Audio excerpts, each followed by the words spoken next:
Now, typically, I wouldn't start a Skoda Kodiaq review with a 0 to 100 kph run, but this Kodiaq is different.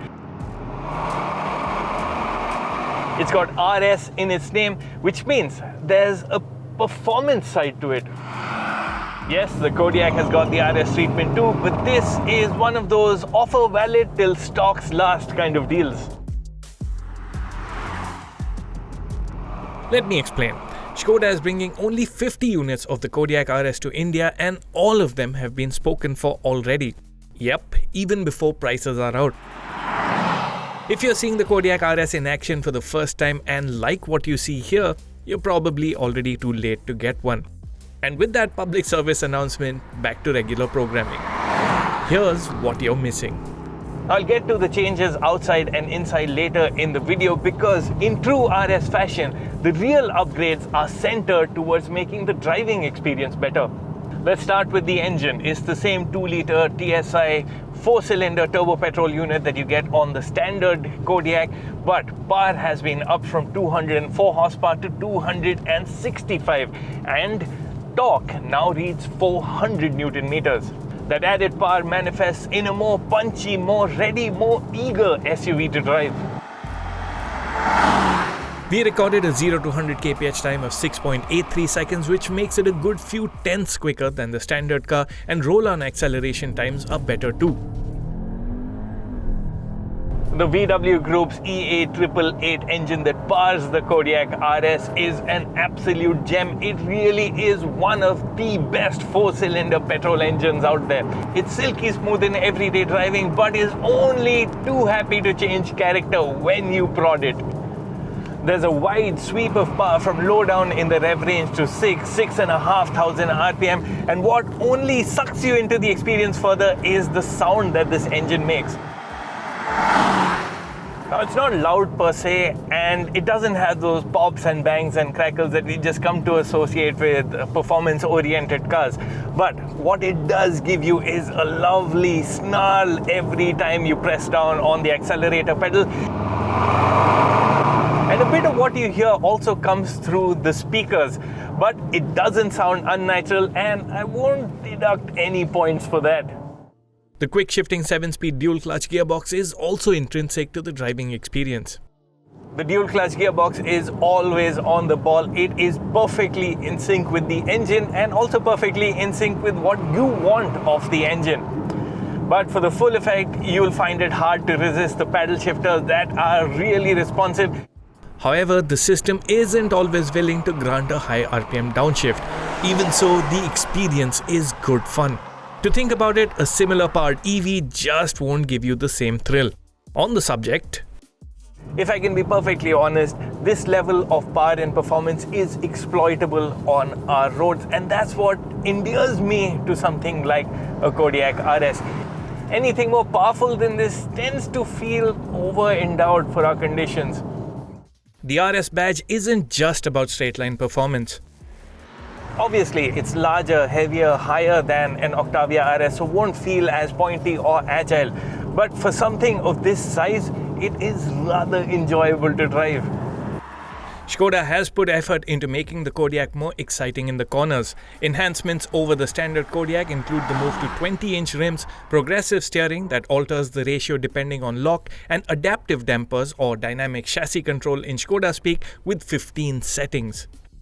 You can feel the difference in the way the Kodiaq drives when you play around with the dynamic chassis control settings. So in comfort, there is more give from the suspension, but as a result, there's also more up and down movement and more roll in the corners.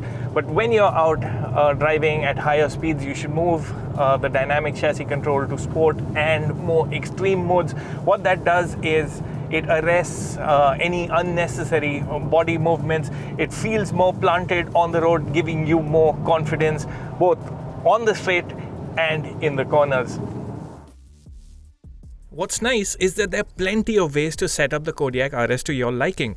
Beyond the usual comfort, normal and sport modes, there's an individual setting that allows you to tailor everything from damper stiffness and steering weight to the responses of the engine, gearbox and even the all-wheel drive system. The all-wheel drive system also plays its background role really well because there's an ever-present feeling of grip, and this greatly ups confidence and connect with the RS. Impressively, up to 100% of torque can go to the rear axle. The overall handling setup is very VW Group, neat and tidy.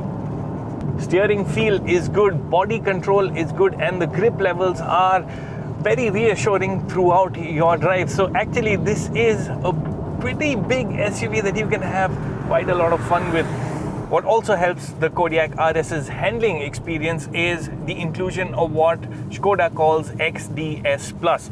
Now, in essence, what that does is when you're in a corner, it'll brake the inner wheel ever so slightly, sending more power to the outside wheel. And what that does is it gives a tighter line in the corner. And you can feel the benefit because the Kodiaq really does resist understeer. The Kodiaq RS also tackles everyday problems like speed breakers very well. There's ample ground clearance, so even the largest of speed breakers aren't a bother. Not something that you can say about an Octavia RS. Ride comfort with the suspension at its softest is pleasant even on the 20-inch rims, and if memory serves, it feels more absorbent than the standard Kodiaq that rides on 18-inch rims. New to the Kodiaq lineup in India is ADAS, and the suite includes adaptive cruise control, emergency braking, lane keep assist, a blind spot warning and more. The functions work well enough but are best thought of as an added layer of safety only. 9 airbags, electronic stability control and ISOFIX child seat mounts are among the features on the long list of safety equipment. Wish the 360-degree camera was crisper though.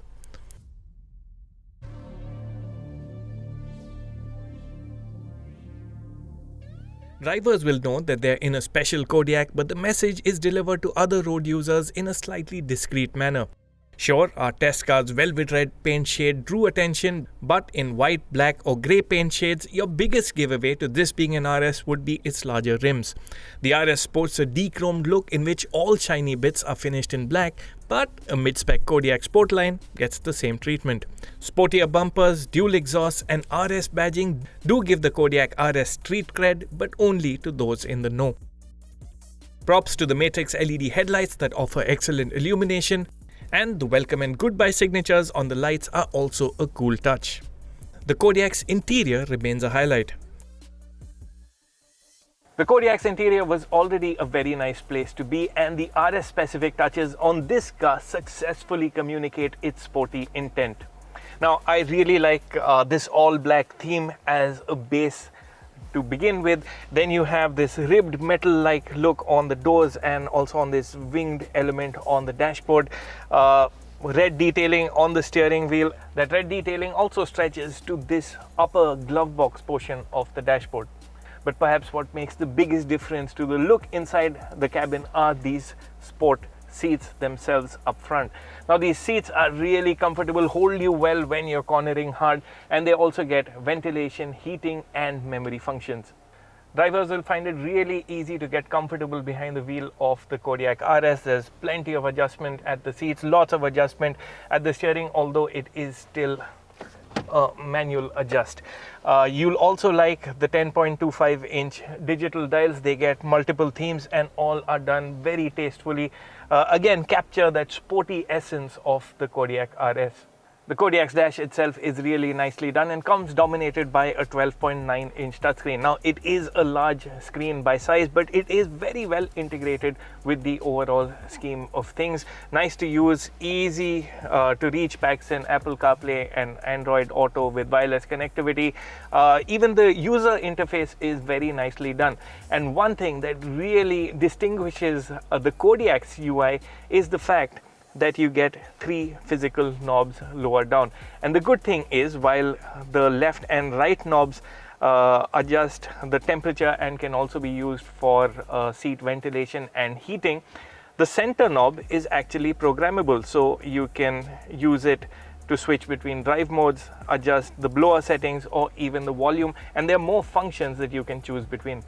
Now this might be the sportiest version of the Kodiaq, but it gives nothing away in terms of practicality. This is a very, very well thought out cabin. So you get 2 glove boxes, one up here, one lower down.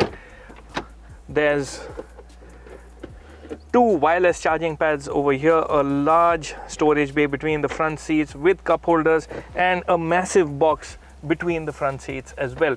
Now what's freed up so much space at the center console is the fact that the gear selector sits behind the steering wheel.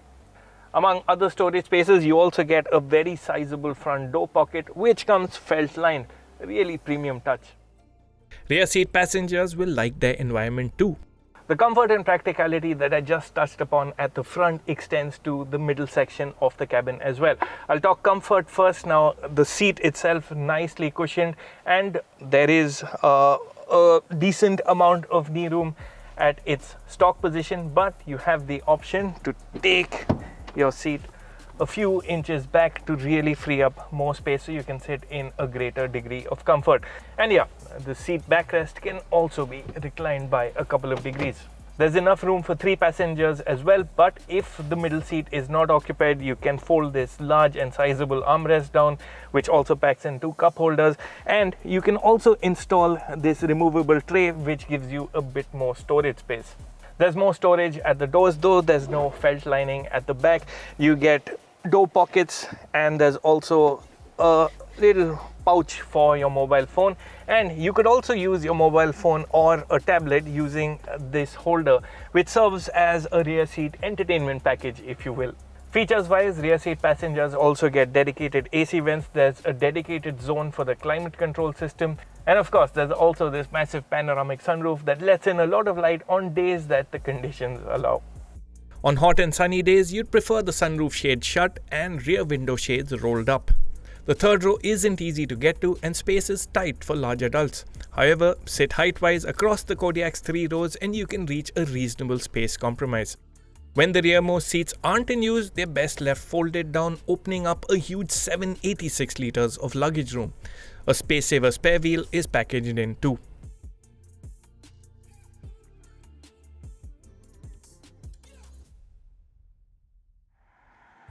The Kodiaq RS won't make you go weak in the knees like an Octavia RS can.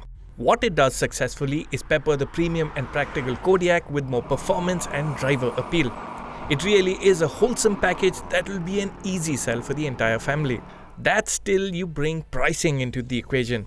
The fully imported Kodiaq RS is expected to be priced at 60 to 65 lakh rupees ex-showroom, which would make it a good 15 to 20 lakh rupees pricier than the locally assembled Kodiaq LNK. If so, the case for a Kodiaq RS falls apart. Yes, it is more enjoyable to drive, but 20 lakh rupees worth better? Skoda has announced all 50 units of the Kodiaq RS allocated for India are spoken for. For the buyers who signed up and are happy to pay the premium, they're getting an all-rounder that they won't get bored of for years to come.